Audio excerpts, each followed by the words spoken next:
very cute. How can they have new relationships already? I'm still in the I just broke up with someone phase. It's infuriating. Women sit around obsessing about what went wrong over and over, and men just say, alrighty, and then move on. I take offense at that generalization. Not all women sit around and obsess about men.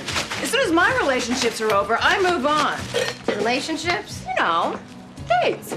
Well, I definitely do try to figure out what went wrong, but I don't think that I obsess. Oh my God, you're miss-obsessed. Big?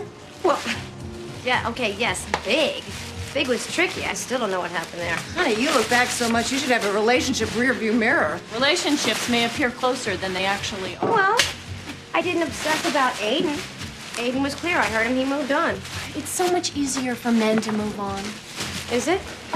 Please! The ratio of women to men in this city is huge. All they have to do is sit outside, have a beer, and wait for the Jessicas and Susans to come to them. Well, maybe we only obsess over relationships that feel unfinished.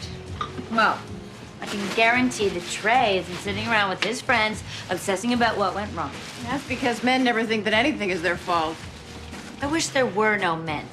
Oh, God, call someone. She's gone insane. If there were no men, then we wouldn't feel hurt. And we wouldn't be disappointed. And we wouldn't be spending our entire night sitting here obsessing about them. I'm so over men. What? I am. Later that night, I got to thinking about men and women and relationships. Or more to the point, how women feel men disappoint them in relationships.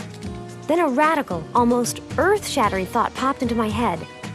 What if everything isn't the man's fault?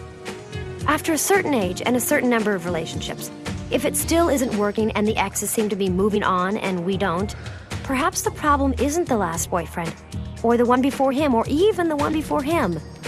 Could it be that the problem isn't them, but horror of horrors? Is it us?